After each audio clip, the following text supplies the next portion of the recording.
I am so glad you convinced me that the family car should be the Defender 110. It is so beautiful inside. It's so comfortable and it just feels indestructible. Yes, it really is. I've been waiting a long time for the new model to come out. The Defender 110, I'm telling you, it's my favorite car of all times. It's my third one. You know, I have stories of going off road. The guy managed the group. He was like, "What are you doing in this beautiful car?" I'm like, "I'm going off road." He's like, "Are you sure? Because you can use one of ours." And then they look like Mad Max cars. I'm like, no, we're going to do this. And he was shocked. Wow. Well, it's great because the Defender has been reimagined for 21st century adventure, and its unparalleled off-road ability as well as its robust interior are invaluable whether you're headed towards uncharted territory or just a weekend of exploration. The Defender 110 tackles challenging surroundings with absolute confidence. The SUV conveys strength outside and in, featuring peerless technology like an intuitive driver display and an award-winning infotainment system. That's my favorite part, to keep you connected no matter where the journey takes you. Adventure is unique to everyone, and so is the Defender. Choose from the two-door Defender 90, the four-door Defender 110, or the larger Defender 130 with the ability to seat up to 8 passengers. You'll find uncompromising performance in all three. So pack up and go even further with the Defender 110. Learn more at LandRoverUSA.com/Defender. These days, we're all investors, trying to be smart with our money despite our worst impulses. But at iShares, we believe that deep down inside of every investor is a better investor. One that's just waiting to be let out. Explore iShares ETFs and insights and let your best investor out. Visit iShares.com for more information. This isn't your average business podcast, and he's not your average host. This is the James Altucher Show. Today on the James Altucher Show. What is QAnon? Everybody keeps saying QAnon this, QAnon that, QAnon's this cult, QAnon's fascist, QAnon's a concept. What is this thing? So Mike Rothschild, who is my guest today, he has been researching this for the past 2 years, and he's going to finally explain this mysterious concept. Is it a conspiracy theory? Is it a cult? Is it real? Let's hear from Mike.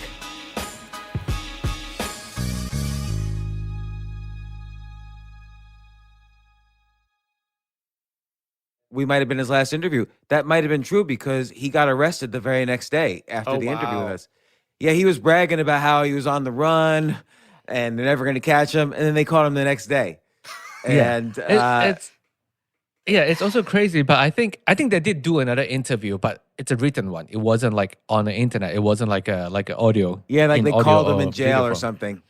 No, yeah, they just do like a regular handwritten interview. But Mike mentioned to me like his last Instagram post is just a big big picture of Q. Yeah, big Q. John McAfee's last post? John McAfee's last Instagram post was just a giant Q. Wow, I think it went up after he died, probably just after he died. So it must have been somebody on his team, but it's clearly, I mean, they knew what buttons to push to drive the conversation right up until the end. You know, trolling right up until the end. So, yeah, it's funny because, you know, with my last conversation with John McAfee, he basically said it was the end of America. America was going to be a third world banana republic by September 2020. You know, he was on last summer. And, you know, he was wrong. But, you know, the sad thing about John McAfee is, you know, his dad committed suicide when he was 15 years old. Yeah. And, you know, obviously he was a genius and he was paranoid, which is why he created, at the time, the premier cybersecurity company. He went public. He made like $500 million on it. Somehow he lost all his money. He went on the run in Belize, did this whole crypto thing, and then was on the run again and blah, blah, blah. But I didn't know he was related to QAnon and all, but it makes sense that he was let down by the most important person in his life at a very pivotal time in his life during puberty. His father killed himself. Yeah. And there's a lot of potential to go off the rails when that happens. It really... It's a sad story ultimately. Yeah, it is. It is a sad story, and you can tell by his social media posting. And I never talked to him. You did, and you could probably expand on this, but you could tell something wasn't right there. There was something in his mind that just wasn't working the way it was supposed to, and you could see it in his social. My guess is, I mean, who knows? I can't diagnose these things at all. No. My personal experience with people who are bipolar, maybe he could have been bipolar so that he had moments of extreme energy and craziness and then moments of deep depression. You never really see the moments of deep depression because usually when people are going through that, they completely disappear from society. Right. But then later on, they're like, the U.S. is going to go away and Donald Trump's an alien and, all this stuff. But let's get to Mike Rothschild. The storm is upon us. How QAnon became a movement, cult, and conspiracy theory of everything.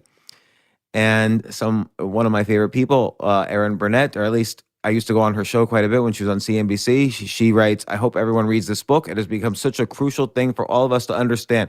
What is it? What are we trying to understand? Mike, I'm going to act completely naive just for the benefit of everybody because I think some people really deeply know what QAnon is. Other people have no clue, but it's arguably they're either one of the biggest conspiracy theories out there, and maybe they're real, maybe they're not, maybe they're partially real, maybe they became real. What is it? How did it all start? And I know, but I'm just going to ask you naive questions just to get the story out. Sure. And thanks for having me on your show. I'm really excited to be here. Thanks for coming on. Are you a Rothschild like the Rothschilds?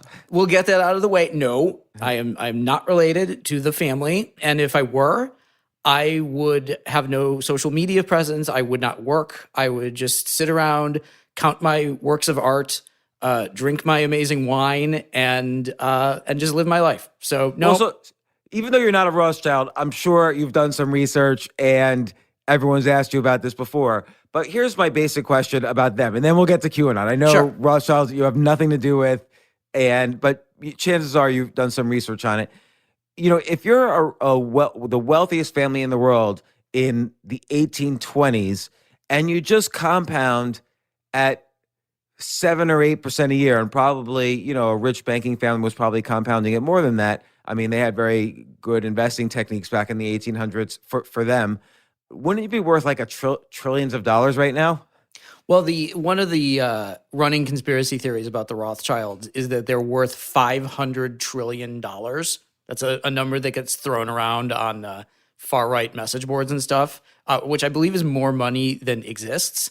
But yes, the most that exists in the world is about 50 trillion, but that doesn't mean they couldn't have. I mean, I'm not going along with this conspiracy theory. I think they're worth much less than anybody thinks, but it is possible to have assets worth 500 trillion, but not sheer money. Right. And from what I understand, their place in sort of the richest families is now much lower. I mean, the Waltons are worth much more. The Kochs are worth much more. Right. The Pritzkers, based out of Chicago, are worth much more.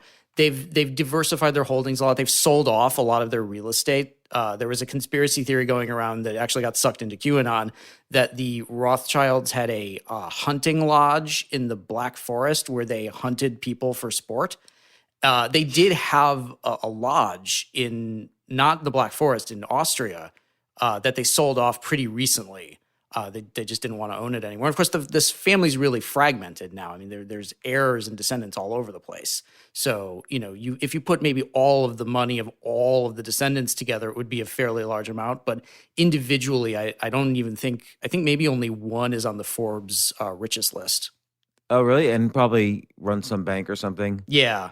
I think it's, I can't remember who it is, but it's somebody who has, maybe like $1.5 billion. I mean, not chump change, but it's not, it's not trillionaire status. Okay, I'm going to put it through a compound interest calculator. So it's hard to figure out because they don't believe me that I want to compound for 200 years. So what's 13 billion? So I had to do it in two stages. So what's 13 billion times 169,000? I'll find out. I know this is not relevant to anything. No, it's okay. I'm just curious. So, and then now Google calculator. It's 2 followed by 15 zeros. So that's like almost, I don't know. What is that? It's like $200 trillion. A lot. Yeah. So so that's what if they had just started at 1820 with $1 million, $1 million, and compounded at 10%, which is not unrealistic for a wealthy family, they would be worth 200 trillion.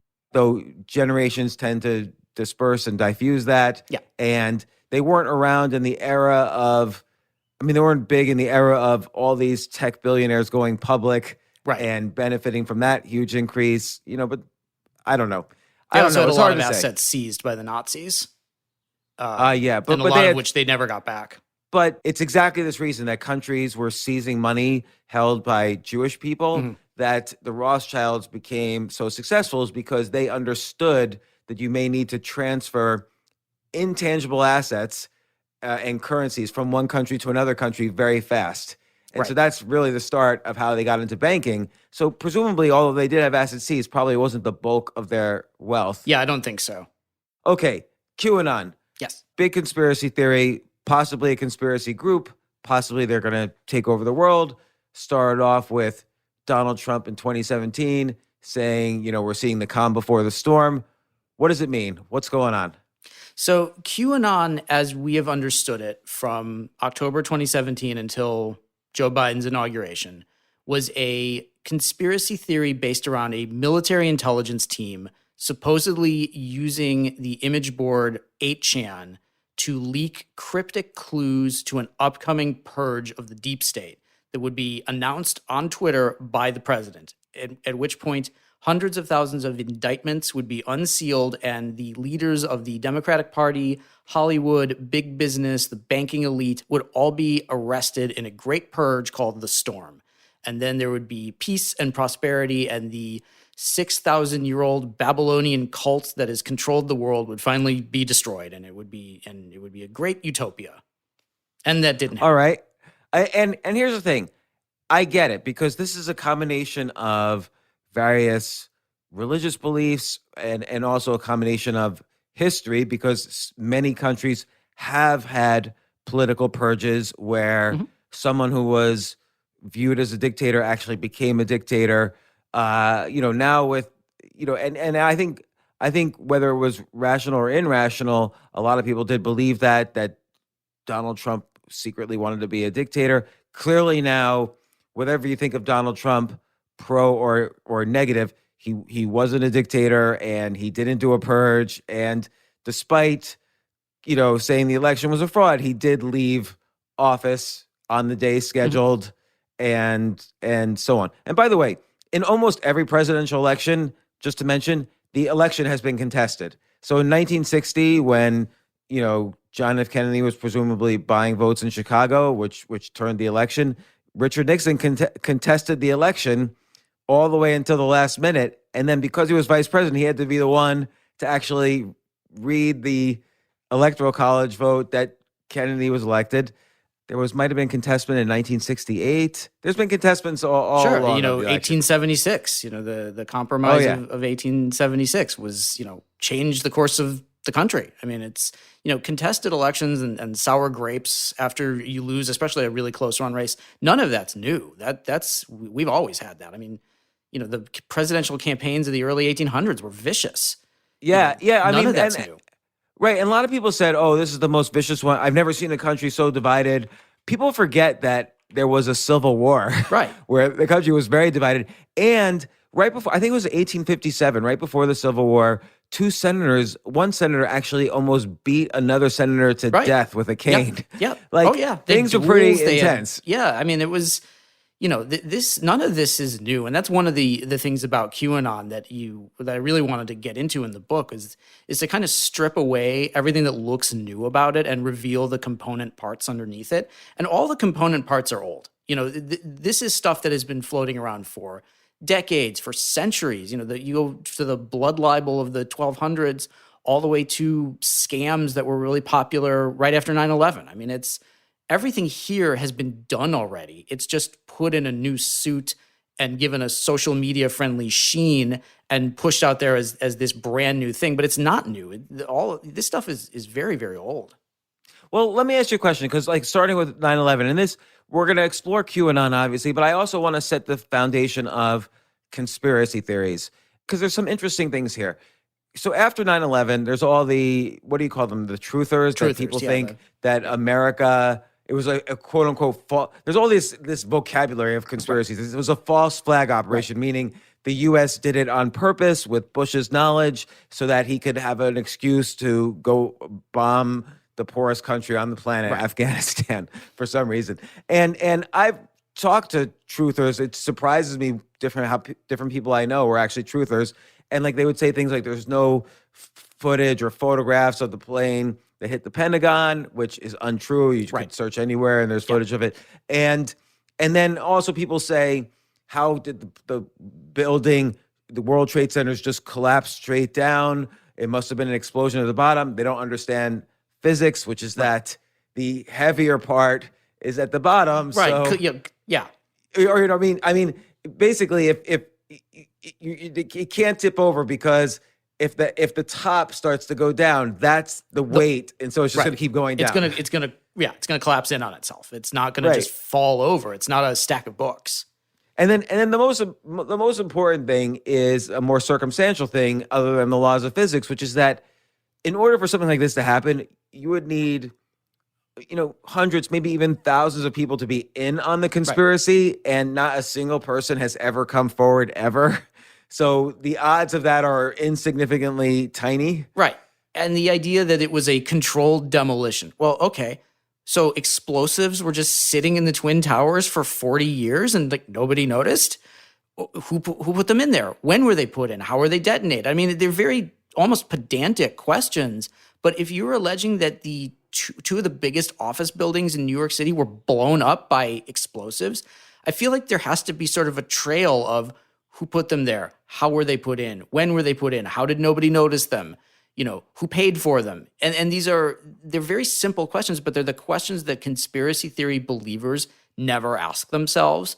They overcomplicate things to the point of not really being able to explain anything at all, whereas a few simple falsifying questions would sort of disabuse them of the conspiracy, but they don't want that. They want to believe that there is a conspiracy because something totally unforeseeable happened, something totally outside of the realm of our experience happened. And we don't want to say that there's a simple explanation. We need there to be a complicated one. Right. Why do you think we need there to be a complicated one? We really need the universe to not be random. We need the universe to have a plan. There needs to be order. There needs to be somebody in charge of things. We don't want to think of ourselves as having possibly maybe been in the tower when it went down, or maybe having been on one of those planes when they crashed. We want there to be a grand plan, and we want to have enemies. We want to feel like we are important enough and powerful enough to be noticed by the bad guys and sort of singled out for destruction. And a lot of that is what drives QAnon. A lot of that drove the 9/11 truth movement. A lot of that has always driven conspiracy theories, that we are special and important, and the powers that are controlling everything have to destroy us to carry out their evil plan. So that brings us to QAnon. Okay, so Donald Trump says this quote. What's the quote? He says specifically, could be the calm before the storm.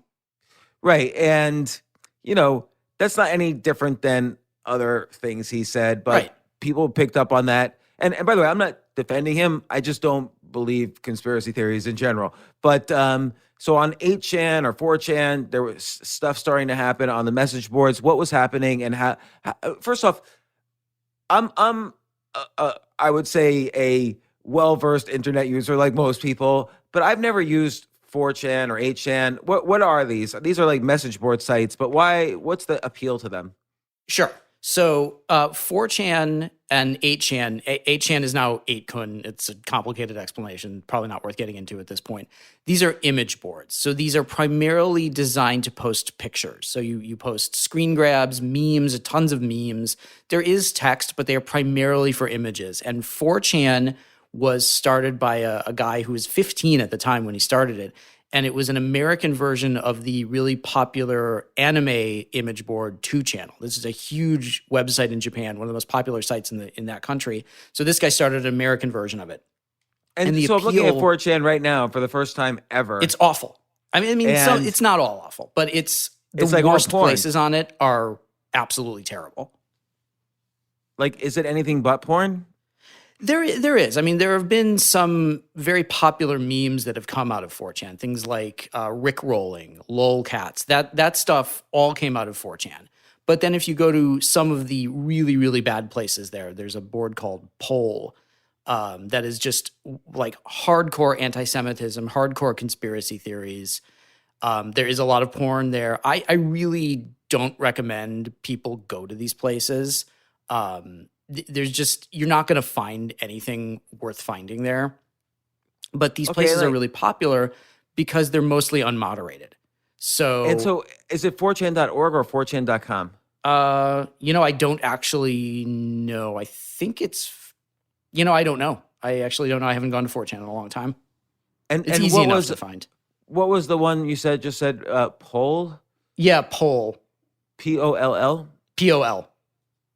Pol. Okay. I have to say this is I make it a point.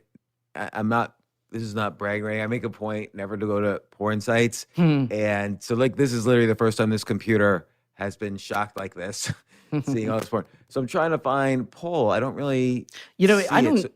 it may not be up anymore. A lot of this stuff has changed. Yeah. So let's see, boards. I'll just go to like a random one about comics. And now maybe I could search something. Yeah, if you go to 4chan.org, like the first thing you see is porn. Like it's like, don't go there. It's a bad place. Okay, so on 4chan, somebody found a message board after going through all the porn, and they started ones theorizing what Trump might have meant. Why would someone was someone knowledgeable, or did someone just like randomly said, I'm gonna create a conspiracy out of this? Yeah, nobody was knowledgeable. There is a tradition on the poll board of users playing these characters that are called Anons. And these characters would pretend to be these really high-level people who had, insider access to secret knowledge. So there was White House Insider Anon. There was FBI Anon. There was a guy who called himself Highway Patrolman who claimed to have intercepted a truck full of adrenalized child blood. I mean, it's crazy stuff. I mean, it's all storytelling and pretending and winding people up. So there was a long tradition of this. And I talk about some of this in the book. A lot of these accounts would pop up, they would answer questions, and then they disappear. And so one of these Anons responded to a comment by somebody else saying that Hillary Clinton would be arrested on October 31st, I think it was. And this Q, they weren't called Q at the beginning. They didn't have a name at the beginning. They said Hillary Clinton extradition in process. Marines and National Guard will be called up to quell riots that take place when she is arrested. I don't have the wording of that perfectly. It's not right in front of me. But basically, the first post was Hillary Clinton was under arrest. There were going to be riots. And this was a board full of people who absolutely worshipped Donald Trump and really, really wanted to see Hillary Clinton brought to justice. So what stood out with Q from these other ones is that there was this direct action. This wasn't sort of rhetorical answers to unanswerable questions. This was a concrete action that was about to happen and that you would know was happening because you could go talk to a Marine or National Guard who was in your street and ask them what they were doing. Now, the timing of all of this was a couple of weeks after Trump made this comment about the calm before the storm. And of course, nobody knew what that meant. But there was also this conspiracy theory going around that on November 4th was going to be this Antifa uprising, that Antifa super soldiers were going to take to the streets. We're going to, start kicking down doors and grabbing conservatives and like murdering them in their houses. And that the U.S. military was going to be called up to crush the Antifa super soldier uprising. So all of that stuff is Why was it called Super Soldier? That's like Captain America. Yeah, I mean, this is just the garbage that gets attached to this stuff. And I think the Super Soldier thing was actually a parody of it. Like somebody was criticizing it, and then that term stuck. But there was this Antifa uprising conspiracy theory, and all of these people were already terrified of Antifa. They were terrified of Black Lives Matter. So all of this dovetailed in Hillary's going to be arrested. The Marines and the National Guard are going to get called up. Antifa's going to rise up, and it's all going to happen on November 3rd. So then November 3rd comes and nothing happens. So right. The Q community very quickly gets used to rationalizing why things don't happen. But Q just keeps posting, and they add more and more detail. They eventually start calling themselves Q Clearance Patriot. Q Clearance is an actual thing. It's a Department of Energy classification for top-level officers and civilian employees who work with nuclear weapons. So there's a very, very small kernel of truth in this and a whole bunch of garbage. And as Q just keeps pushing this story, more and more people start getting into it.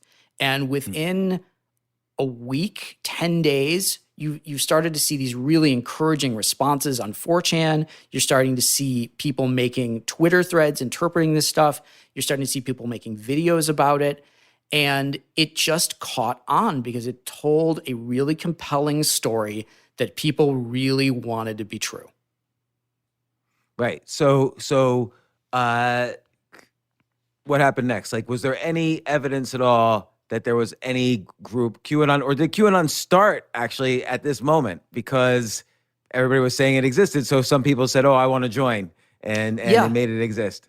Yeah, what happened is that it kind of willed itself into existence, and we've seen this happen with other stuff on 4chan, where it just gets popular, and the more popular it gets, the bigger it gets, and more people get into it, and more people get excited.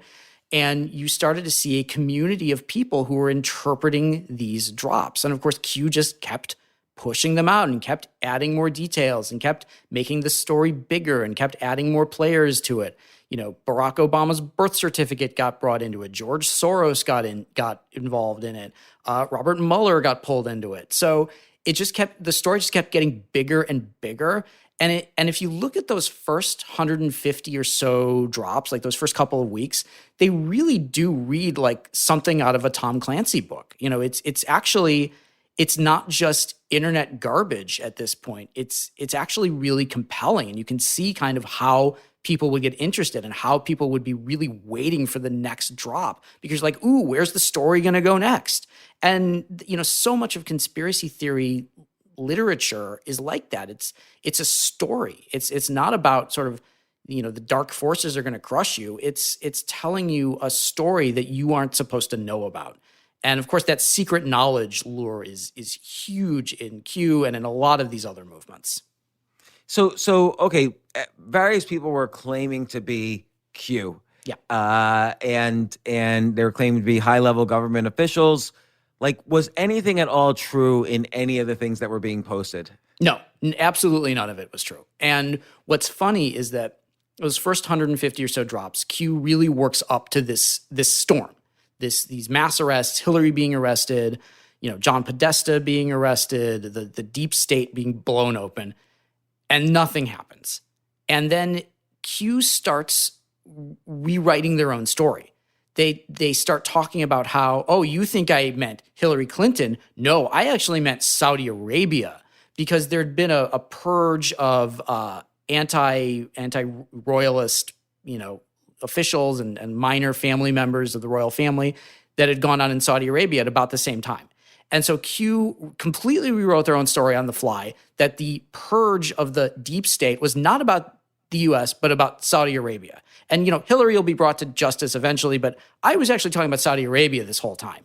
And then what does it mean about Saudi Arabia, that the Saudi Arabia royal family was going to be purged, or what was going to happen? Yeah, that the Saudi Arabia royal family was going to be purged, because that was kind of happening already. So Q shifted from a fake thing to a real thing. And one of the really critical concepts in Q got posted right around that time, which is Q made a drop that said disinformation is necessary.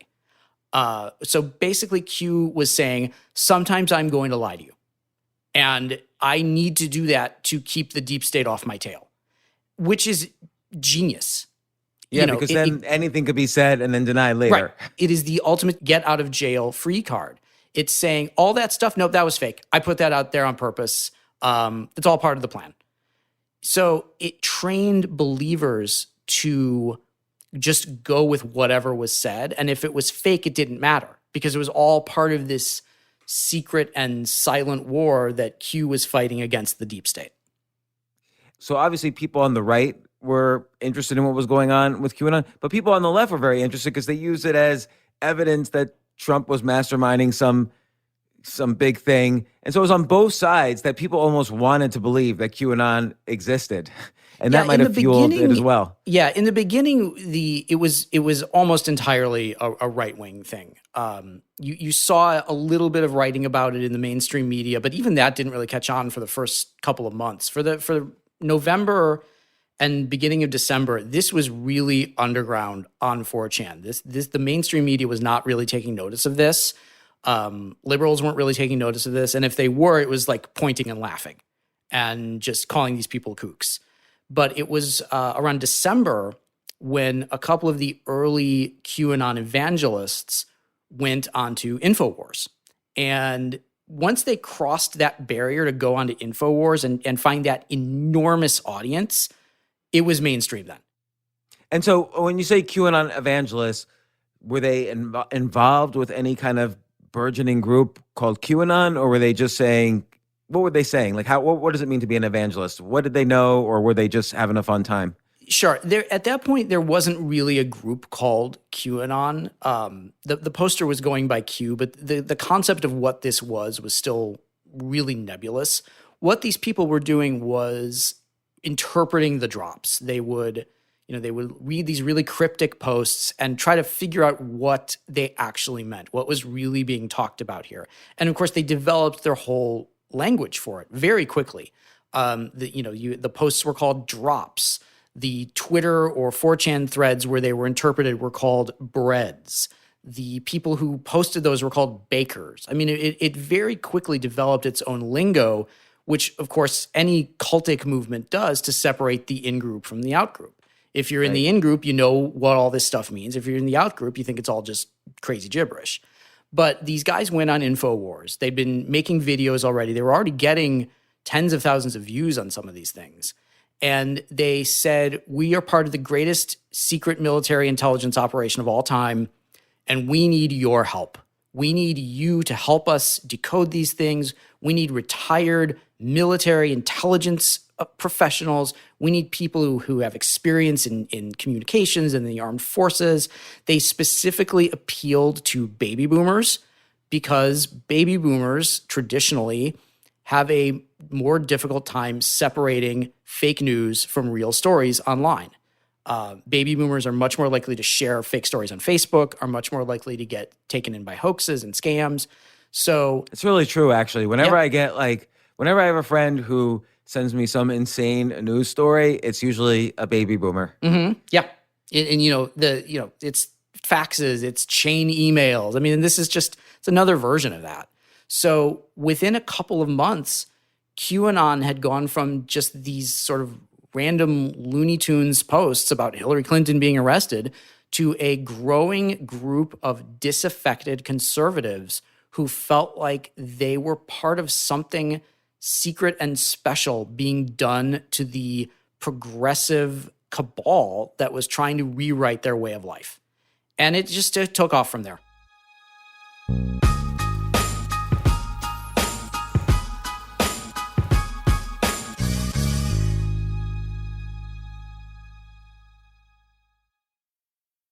Oh my gosh, I love these clothes. Mizzen and Main. That's Mizzen and Main. It really is the most comfortable work clothes. Travel clothes. I had to travel this whole week. I'm traveling for a week and a half, and I just took Mizzen and Main clothes with me. Close out 2023 in style with comfortable, breathable, packable, and machine washable pieces from Mizzen and Main. As you wrap up your year-end goals, enjoy a Mizzen and Main dress shirt that you can wear confidently. I like that they've very, very just nice, solid, colors. I don't really like to get all fancy in patterns and everything, although they do have some pattern shirts, but very comfortable clothes, stretchable pants. It's just super comfortable, but they look professional and you can wear them casually or professionally. I like some of their flannel shirts or untuck shirts. I love untuck. I never tuck in. So again, whether you're shopping for a special someone or giving yourself the gift you really want, I just buy myself gifts. Mizzen in Maine is the perfect gift for any guy who works, travels, and or cares about looking and feeling great. As you could tell by my many photos across the internet, I care about looking fantastic. I'm practically a model. And let's be honest, every guy loves to look great. So again, shop now at mizzenandmaine.com and save 20% when you spend $130 or more using promo code James. That's promo code James at Mizzen and Maine, Mizzen and Maine.com.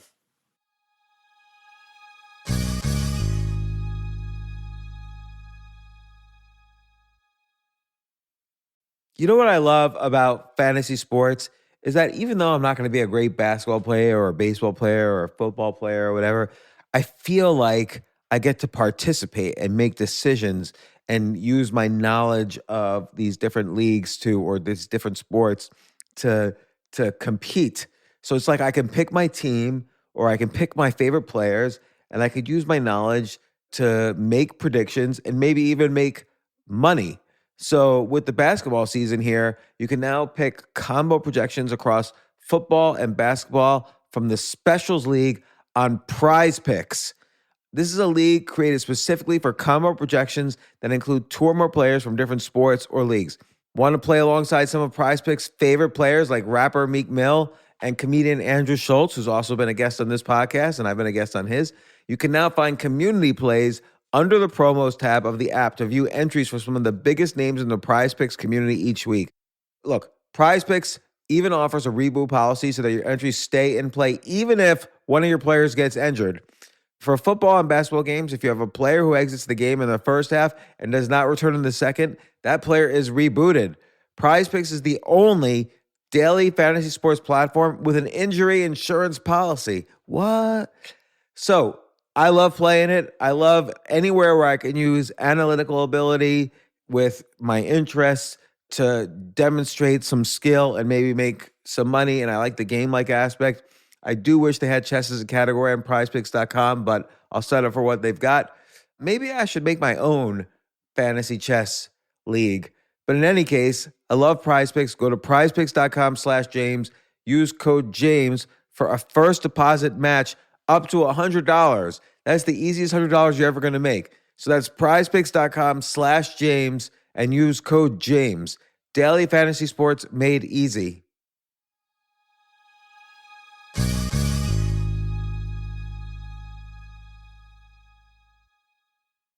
The future of learning is definitely online. Like, it's such BS that you have to spend $200,000 or take $200,000 in loans and go to some fancy school when it's useless. It doesn't guarantee you a job. Most employers, including me, do not care about degrees or grades or anything like that. We want to care that you love what you're doing, that you know what you're doing, in some cases that you have experience or that you're willing to learn. But people in general love learning and are curious. Like, the key to success is curiosity.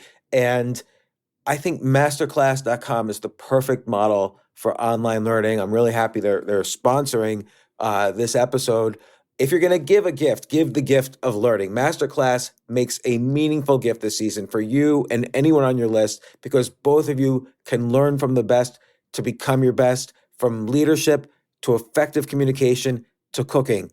Let me tell you some of the classes I've taken. I've taken comedy from Steve Martin. I mean, can you believe I can take a class from Steve Martin on comedy, or Judd Apatow, my favorite comedy director? I could take an actual class from him on writing. Wolfgang Puck on cooking. Dan Brown on writing, or Judy Bloom, who's been on this podcast, on writing. By the way, Wolfgang Puck also has been on this podcast. It's such a pleasure. I try to take classes all the time from masterclass.com. And whether you're watching Masterclass on TV or listening in audio mode in the app or on their site, the quality speaks for itself. It's like these masterclass instructors are your own personal mentors that are going to help you reach the next level. How much would it cost to take one-on-one classes on comedy from Steve Martin or on chess from Gary Kasparov? You just wouldn't be able to do it. But it would cost hundreds of thousands of dollars. With a masterclass annual membership, it's $10 a month. Memberships start at $120 a year for unlimited access to one-on-one classes with all 180 plus masterclass instructors. So it's not just $120 for one instructor. You get all 180 plus masterclass instructors. Boost your confidence and find practical takeaways you can apply to your life and at work. And if you own a business or are a team leader, use Masterclass to empower and create future-ready employees and leaders. That's the real education in today's world. So this holiday season, you can give one annual membership and get one free at masterclass.com/JAS. JAS, of course, stands for the James Altucher Show. So right now you can get 2 memberships for the price of one at masterclass.com/JAS. Masterclass.com/JAS. Offer terms apply.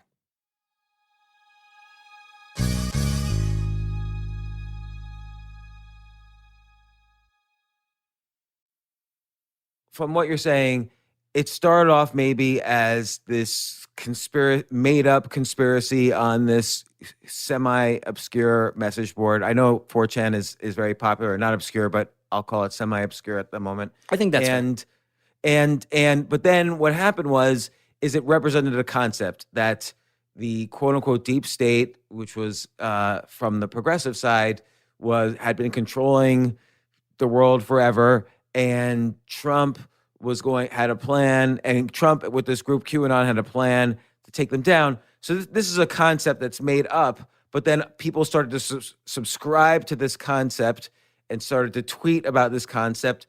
Maybe some people were making stuff up. Maybe some people were connecting the dots of things already posted by people who were making it up. But ultimately, it had people subscribe to this idea who identified as QAnon.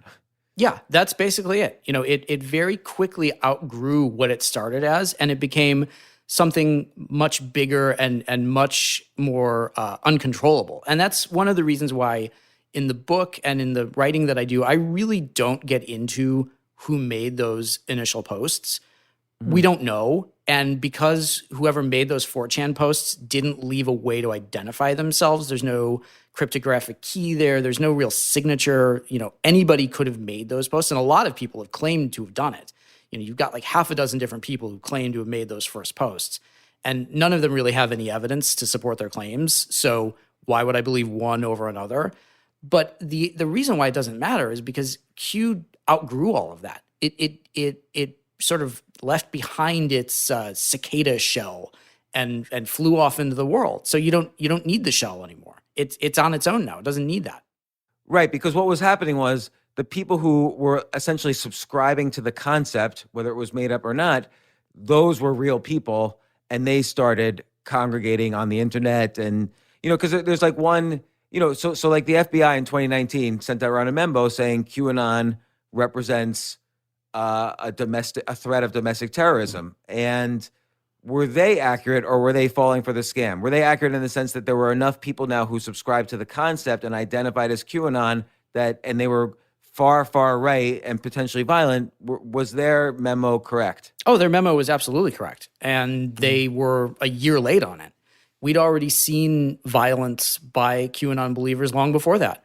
Like what was the first examples of violence that we saw? The first really major one was the Hoover Dam standoff, and that was in summer of 2018 when this guy, Matthew Wright, who was an ex-Marine, I think he may have been homeless at the time, but was a hardcore QAnon believer.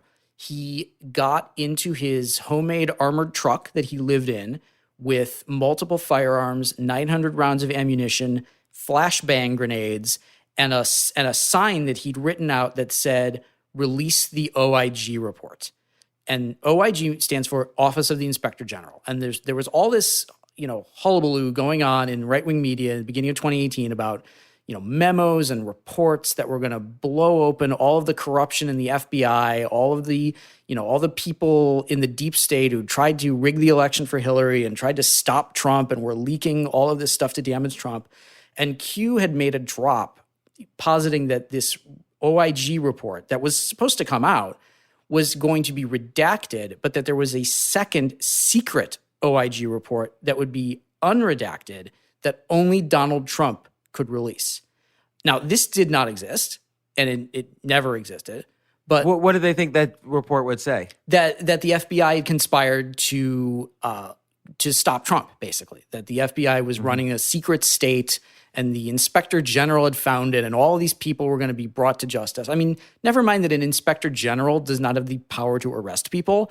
It's merely an oversight function. But somehow this report was going to come out, and then there would be mass arrests. None of this stuff passes a logical test, but it doesn't have to, because if you want to believe it enough, it's true. So this guy, Matthew Wright, gets in his truck. He's got his guns. He's got his ammo. He's got his flashbangs. He drives to Hoover Dam. He stops on a bridge outside the dam, barricades himself there. People are running in terror. The SWAT team comes up. He then takes off in his truck. They have to shoot his tires out. He finally comes to stop after he drives off the road. It's a miracle nobody was hurt. This guy was arrested. He writes a letter in prison asking Donald Trump to pardon him because he was fighting the deep state on behalf of Trump. He was recently sentenced, I think, to 8 years in prison. And this was summer of 2018. This was 8 months after the first Q drops had come out. So at that point, anybody who was pointing and laughing at QAnon as just a bunch of internet kooks really should have stopped, but they didn't. It took another almost year for anybody to really take this seriously. And then along the way, there were things like Pizzagate and all this crazy stuff. Like what was that? And what was the relationship to QAnon? Sure. So Pizzagate happened first. That came up in October 2016, right before the election. And this was based on the hacked and leaked emails of John Podesta. And these 4chan guys went through this and started looking for references to pizza and hot dogs, claiming that they were coded references to child trafficking and pedophilia, and that the Clinton Podesta trafficking ring was being run out of the basement of Comet Ping Pong, this pizza place in DC that had some weird artwork and hosted kind of edgy heavy metal bands and stuff like that. And it was kind of a nexus for a lot of activity in the DC social scene.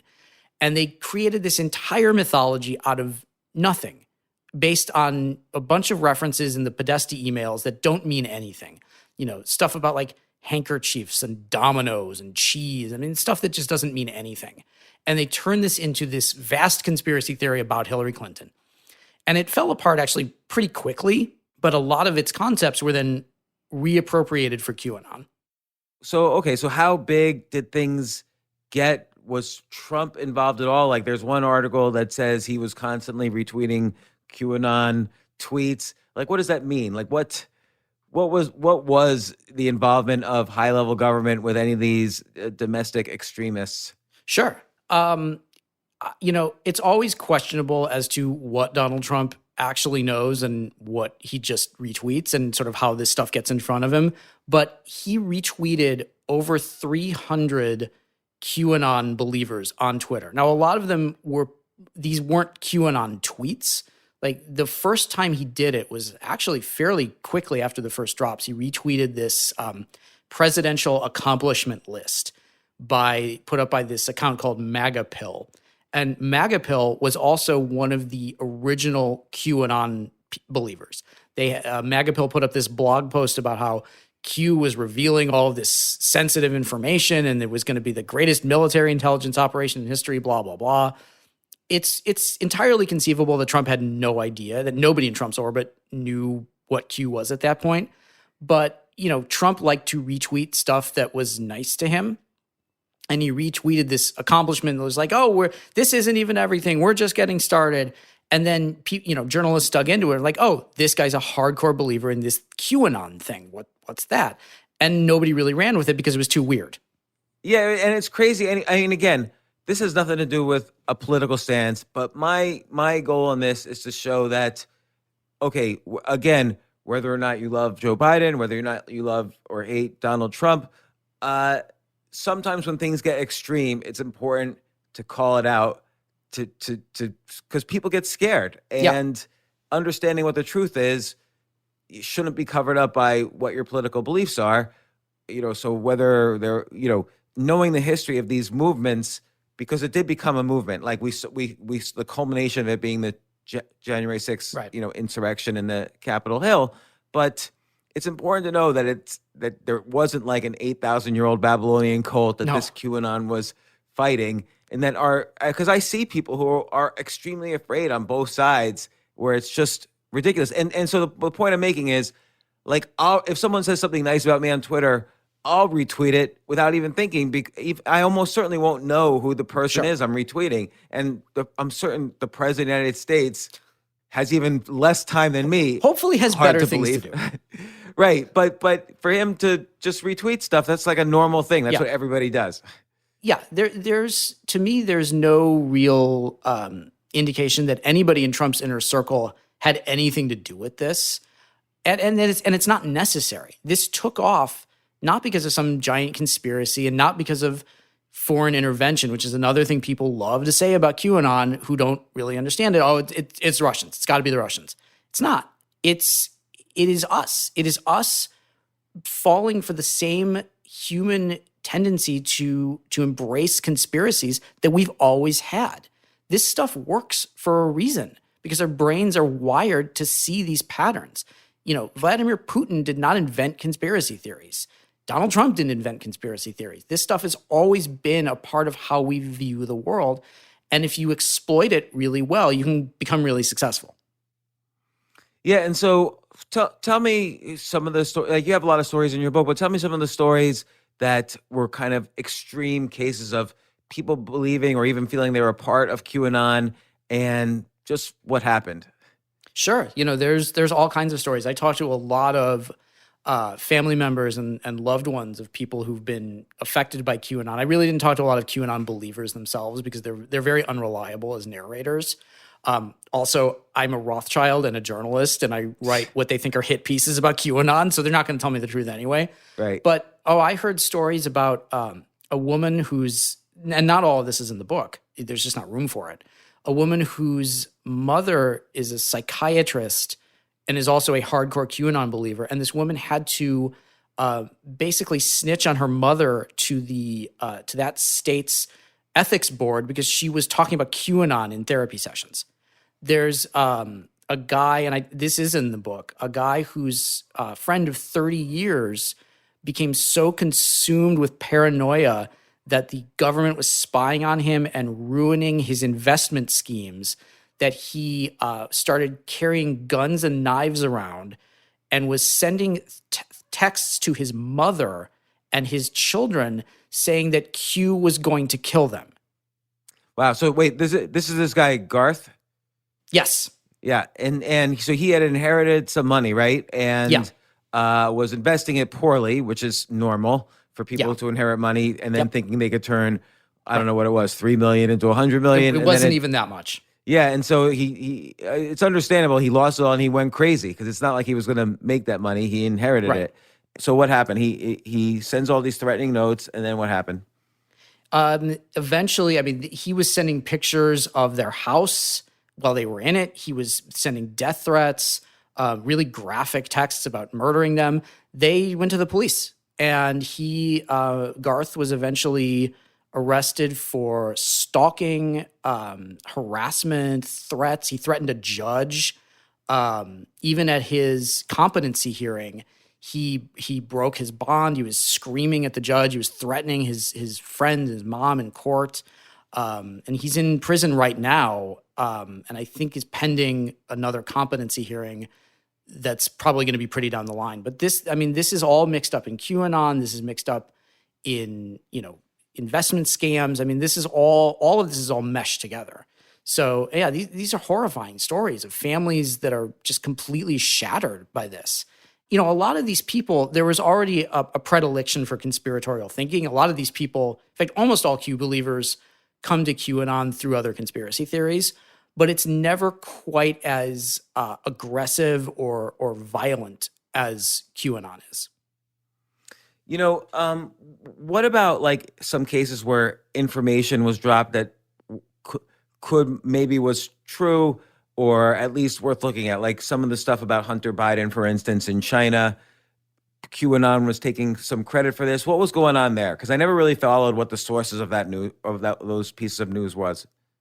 Oh, sure. Yeah. All of the stuff going up into the 2020 election was all about Joe Biden's corruption, Hunter Biden's corruption. And then, of course, it was all, by that point, it was so mainstream in right-wing media that, you turn on Fox News and it's like Hunter Biden's laptop from hell. And, who knows where this stuff comes from? A lot of it starts on very obscure right-wing blogs or, just individual Twitter users sometimes who just make this stuff up. And I look at disinformation as kind of a pyramid. And at the very bottom are these, anonymous accounts, these 4chan posters, these right-wing blogs that very few people read. And a lot of these stories just don't go anywhere. But then some of them kind of filter up the pyramid and they get picked up by some of the more reputable in quotes, right-wing blogs. And they get picked up by bigger Twitter influencers and bigger YouTube influencers.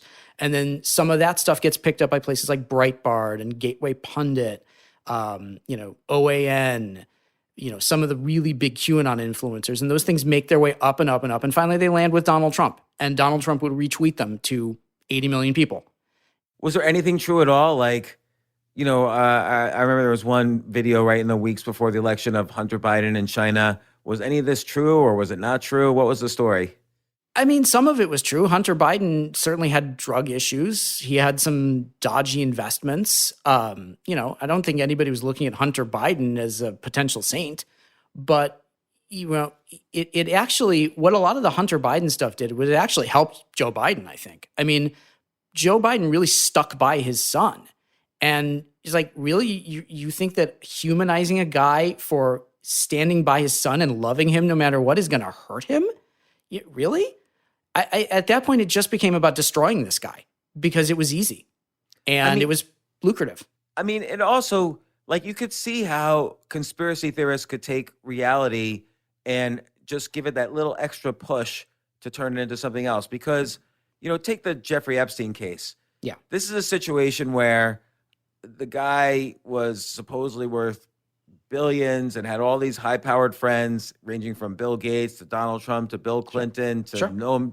I don't want to say Noam Chomsky. Other big, famous world leaders. He had this weird island with a cult-like temple in the center of it, and he had this whole pedophilia ring that all these older people may or may not have been a part of. So you could see how that true story that we don't really know. And then he somehow died mysteriously under mysterious circumstances. So this is a totally true story, at least the parts I just said, because I also said what we don't know in this. We don't really know all the connections. Right. But you could easily see how you just kind of fill in the cement between the bricks and now you have a building. And that's the cult-like aspect. It's not so hard to take the next leap to turn that into some 8,000-year-old pedophilia cult or some other strange thing about the Clintons or about Trump or about Bill Gates or whatever. And of course, pedophilia was at the center of this Pizzagate. Like, pedophilia resonates with the conspiracy theorists who, they think they're living their normal lives. And here's the government having sex with, slave children. And so. And it's about children. And people tend to kind of take leave of their senses when they think children are in danger. That's why QAnon morphed over the summer of 2020 into this save the children thing, because like you can debate the existence of like a pedophile cabal, but when you start saying things like save the children, who doesn't want to save the children? We all want to save the children. Right. It's a really easy thing to do, With Epstein, there's so much of that is true. He was a criminal. He'd already done time in prison. Everybody knew what he'd done. A lot of the really lurid stuff has never been proven, but it doesn't need to be. It doesn't matter. What he did do was bad enough. And then when the news broke of him dying, I was like, this is going to be the Super Bowl of conspiracy theories, because left and right both have reasons to get rid of this guy. He's tied up with Trump. He's tied up with Clinton. And he's in prison, and this isn't supposed to happen. A high-level criminal is not supposed to be able to kill themselves in prison. And then we forget that, a lot of these prisons are pretty dilapidated, and a lot of these prison guards are not great at their jobs. And it's not really a surprise that the cameras outside of his cell weren't working. There's no money to keep this stuff up. And, whether he paid somebody off to look the other way or whatever, here was a guy in Epstein who had never really faced the consequences of his actions. And, he'd gotten a slap on the wrist in prison time, a few years before that. But this guy was looking at probably spending the rest of his life in prison and having to go to court and look his victims in the eye.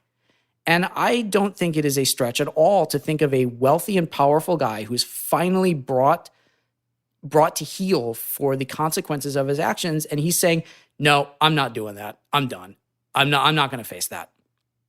Yeah, I mean, it's almost like insanity. Like, here's a guy who, like you say, he was already guilty. He already had served some time. Yeah. Why did he? I guess he got back to doing what he was doing.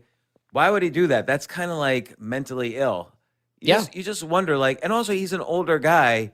Can't he just like cool his jets a little bit? Yeah. Can't you maybe cool it on the crimes? Yeah. Like, or that's just or like, not how they think. Does he really need that to be happy? Like, what was wrong with Jeffrey Epstein? Like, he was clearly like also mentally ill, but he was so smooth. I never met him or anything, but he was so smooth. Apparently people like just loved this guy. Like, don't these people know better? And a lot of it is the same thing that draws people to Trump. There's a charisma to them. You want to be around them. You feel better and more important by being around this guy. And you look at what he's done, you go, oh, well, nobody's perfect. Well, okay. I mean, maybe we need to all have a little bit better judgment of the people that we allow into our lives. Yeah, and again, this has nothing to do with whether you believe in Trump's beliefs or whatever. Right. But it's just, like in the pandemic, I was reading up to 40% of U.S. citizens considered themselves lonely. And you could see how if you're lonely, you want to be part of a group that makes you feel less lonely. And, you're part of something. There's a reason why you're lonely. You're part of some group that's making you lonely or making you feel alienated from society. Yeah. And it's very appealing. Yeah. There is a conspiracy against you. Right. And that is so much of what really drove this massive growth of QAnon in the pandemic was, the whole world was on lockdown.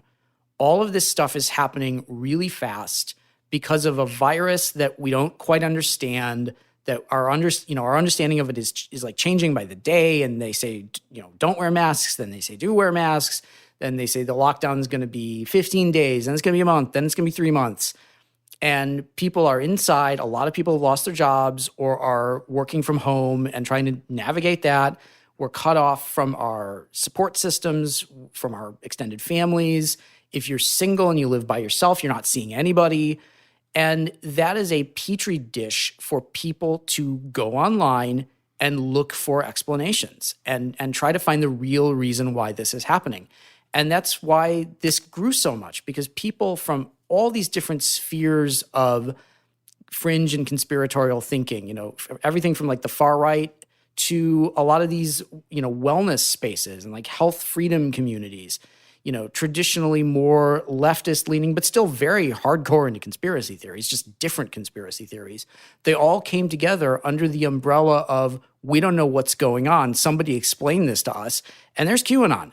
And QAnon offers a great explanation that there's a secret war going on between good and evil. And the pandemic is just part of that secret war. Don't you want to join the secret war? Don't you want to be part of the Great Awakening? Be a digital soldier. Join us. And people who are lonely and disaffected and confused go, I want that. That's a good explanation. I'm signing up for that. And there you go. And you have a massive growing community of people who have radicalized themselves, and all they were doing was looking for people to talk to. We all probably know people who send around messages. Look, this is what's happening. It's all going to get uncovered. And it's very QAnon-ish. And you talk about de-radicalizing people. Do you think it's possible? I don't know if it's possible. It is. It's On never both been sides, done. by the way. Sure. Like I Totally. see it on both sides. Like there were people who thought, who again thought Trump was planning some massive purge. That's on one extreme. And then there's people who thought a purge was needed. And that's on the other extreme. Yeah. The people who woke up every day and thought Trump was going to prison. I mean, it's a different kind of radicalism. I would often hear from like in the same day, some people would tell me it's about to hit. There's going to be a lot of arrests. You'll see. They just uncovered some stuff. And then I would hear from another thing from another person, but they were both talking about the opposite sides. Yep. Yeah. So, and it was just, and nothing ever happened. And I would remind them, you say this every day and nothing ever happens. Nothing sticks. Like there's no fraud. There's no Pizzagate. There's no this. There's no that. Like it's all just insane. So, and you talk about de-radicalizing people, like you can actually change them, but I don't know if that's possible. It's not possible at scale. There is nothing that the government can do to enact information hygiene or de-radicalization. That's just, it's never going to work coming from an authority like that. Where you can start to de-radicalize someone is in your own life. If you have somebody in your life who is an extremist, a QAnon believer, a violent conspiracy theorist, now you have to decide if it's safe to even interact with that person. And, by no means am I advocating that if you are linked to somebody who stormed the Capitol or is a violent anti-Semite who's, part of a 3%er militia, you can cut that person out of your life and feel good about it. There is no requirement to have to even try. But if you have somebody in your life who is a believer in this stuff, but is maybe showing some signs of not being quite so into it anymore, maybe it's starting to unravel a little bit for them, what you can do is offer yourself as a safe place. You, as someone who will not mock them, who won't judge them, who will not try to debate or debunk or fact check their beliefs away. All of that stuff is just going to drive somebody deeper into what they believe. I mean, think about some weird belief that you've had. If somebody mocks you for it, you're not just suddenly going to give up that weird belief. You're going to believe it more. You're just going to say, well, I'll show you. I'm going to stick to this more. So you present yourself as a safe place to talk about anodyne topics. You're not talking about politics. You're not talking about Trump. You're not talking about the stolen election or anything like that. You're talking about shared experiences, pop culture that you've enjoyed together, trips you've taken, anything like that. And if that person is starting to open up to you, you draw that person out. You try to unplug them for a while.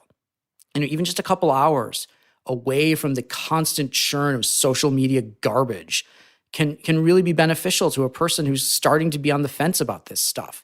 Now, it's also really incumbent on you to learn about these movements. If you have a QAnon believer in your family and they look like they're starting to come out of it, if you know a lot about QAnon and can kind of walk them through some of their more difficult questions, you're going to present yourself as somebody who takes this seriously and takes them seriously and takes their concerns seriously. And you can agree that powerful people get away with bad things. You can agree that there are events in our lives that defy explanation.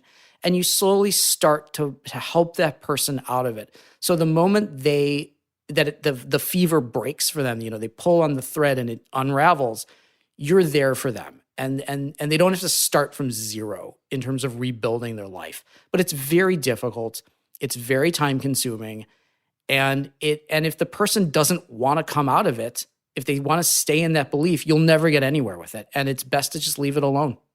What's the flip side of QAnon, this Antifa? Was that a conspiracy? Like, what's up with that one? Well, Antifa is a little different because it's so much of a boogeyman on the right.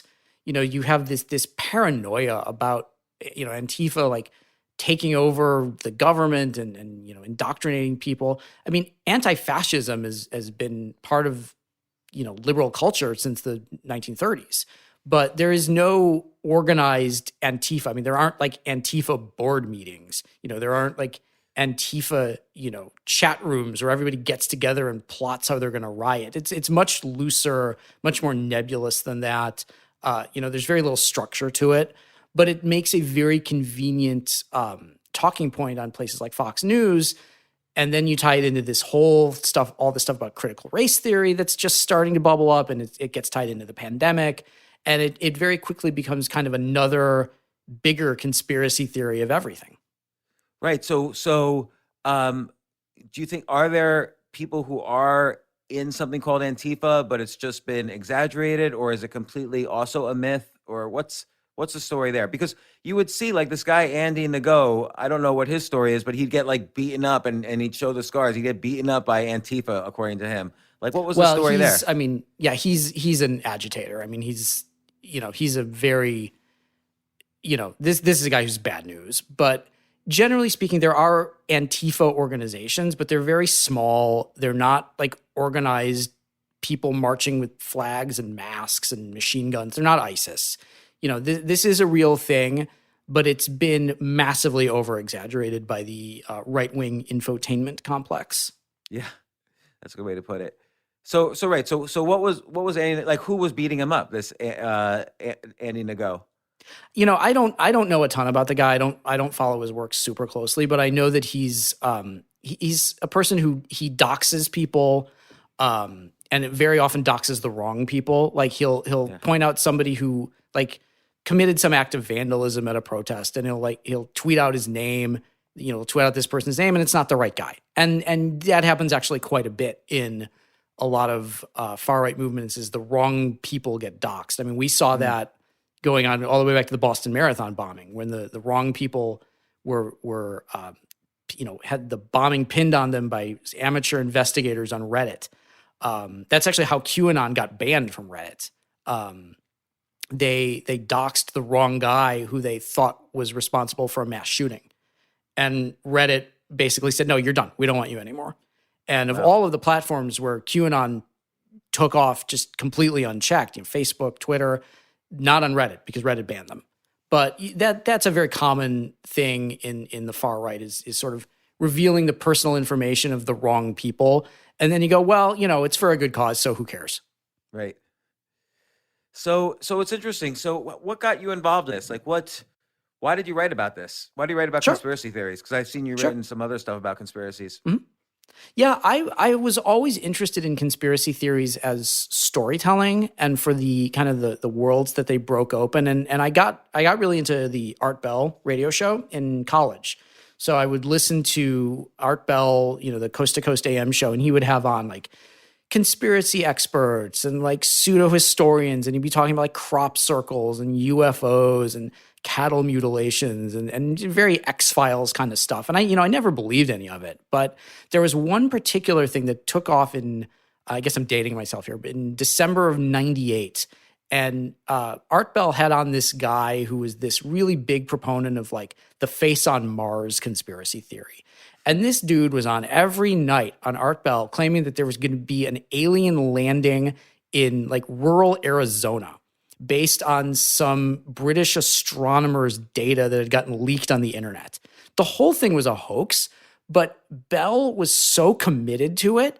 I don't think he believed it. I think he was a pretty smart guy, but it was such a good story, and it was so deftly told that I was like, this is amazing how this is turning like nothing. There's not going to be a UFO landing, but you're convincing people that there's going to be one. And it's just brilliant storytelling. And, I kind of drifted away from conspiracy stuff after college, and I moved out to LA. I tried to get into screenwriting, and I had a lot of near misses and projects that were going to go and then they didn't go. And I started getting really frustrated with that world. And I started to write for the blog of a critical thinking podcast called Skeptoid, which is still on today. And I started to find an audience for it. And I would, write about conspiracy theories and urban legends and stuff. And it was a fun way of continuing to write until I kind of figured out the next thing I wanted to do. And the moment where I realized that I could actually do this as a career was, I'd probably been doing it for about a year. And then one of the posts that I wrote was about this really pseudoscience thing called oil pulling, where you take olive oil or palm oil or coconut oil and you swish it around in your mouth and you spit it out. And it's supposed to rid you of toxins. I mean, BS, obviously. But oil pulling was then featured on the Dr. Oz show. And this blog post I wrote on oil pulling got like 150,000 views. And I mean, I'd never written anything for any medium that got anywhere close to that. I was like, oh my gosh, people are looking for this kind of information. Maybe I could do this.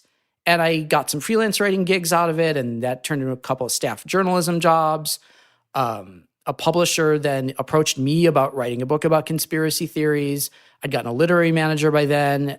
Through that book, I was able to get a literary agent and pitched the QAnon book because I'd started following Q in beginning of 2018. Nobody was interested. Nobody cared. And then the pandemic hit, and suddenly all this Q stuff was going around in these, pandemic conspiracy theories. And I said to my agent, I think we should take this out again. And then there was a lot of interest, and here we are. Wow. So okay, let me ask you, like, if you personally wanted to start a conspiracy, what would you do? Now that you've studied so many conspiracy theories, what would and let's say just as an experiment, you're not doing anything evil and you'll announce it's a conspiracy at the end, but what would you do to start a conspiracy?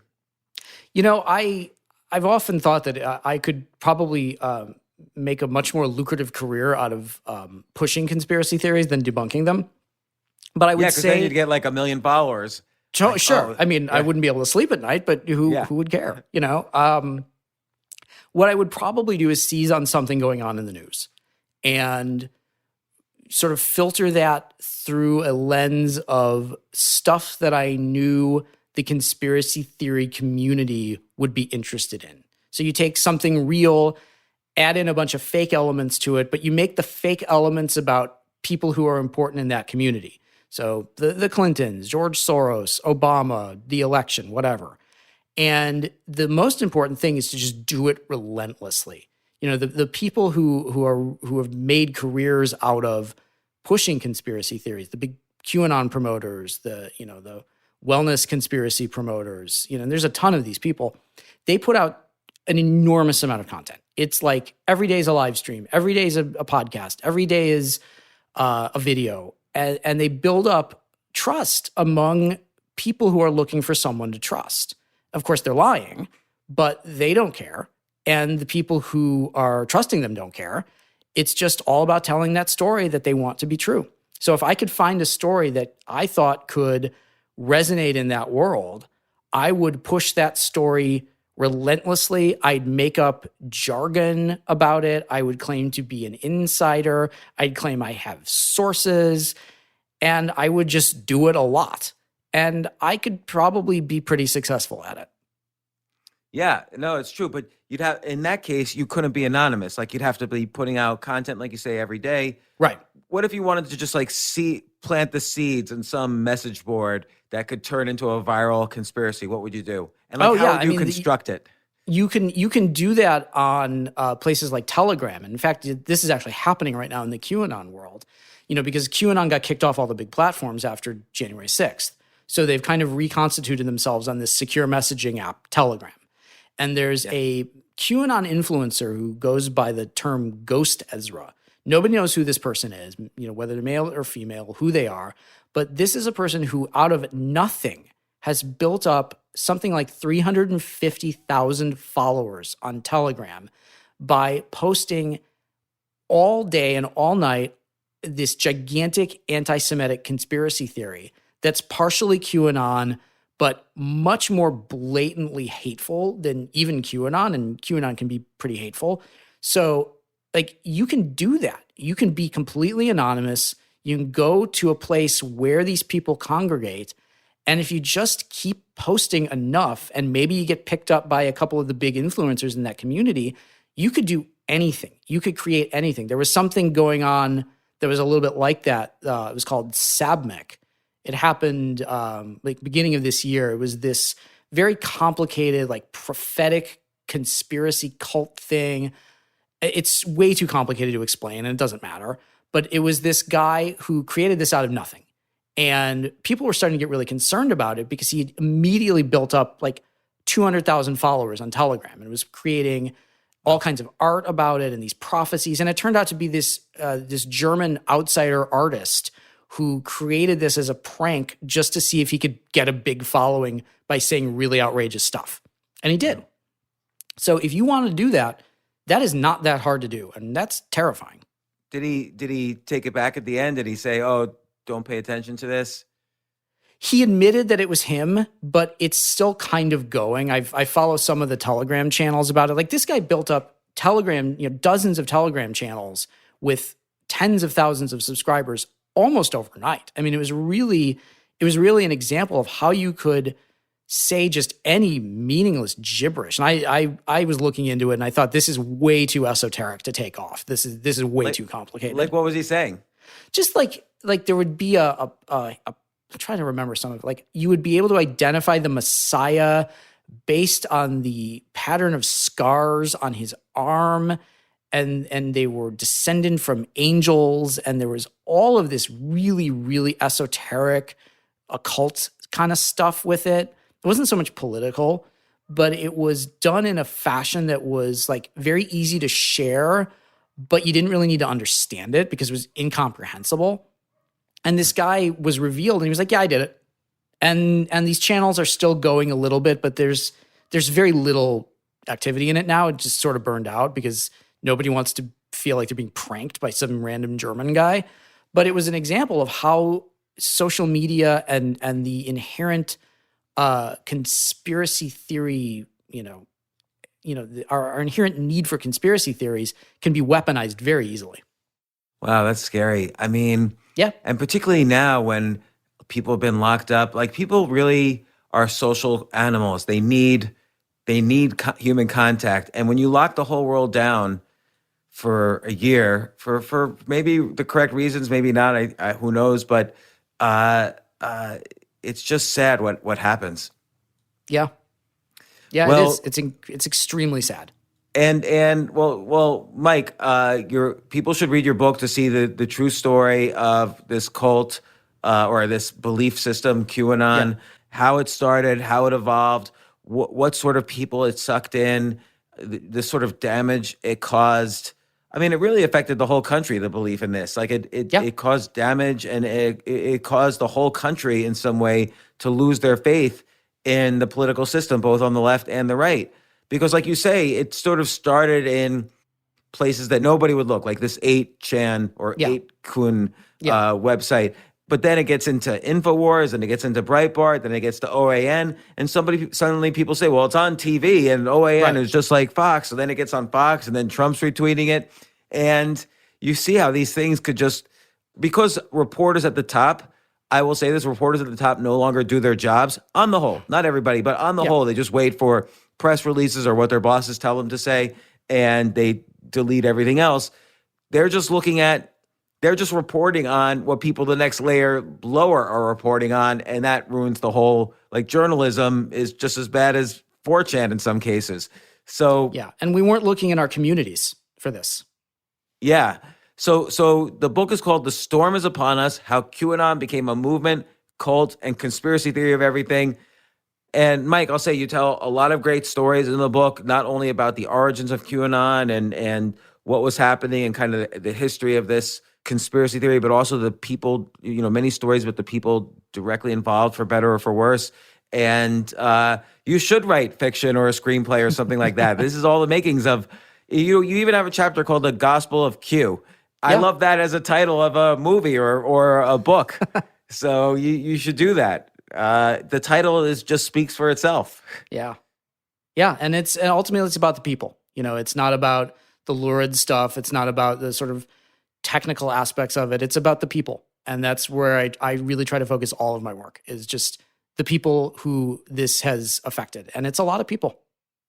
Yeah. And by the way, you just got your first review. I don't know if you saw it yet. You got a nice 5-star review. The book came out today. And here's the review. It's 5 stars. "In this dangerous time, works like this are important, if not crucial, in order to maintain yourself well-informed. QAnon has grown to become more than a joke. It is a dangerous cult that has managed to become even more destructive than the satanic panic of the 80s. Please do yourself a favor and give this book a read." That's the first review by Hector Quintanilla. Good luck with this book. It's trending well on Amazon. It's #1 for religious cults. It's off to a good start. Yeah, no, and that's a great place to end with a 5-star review.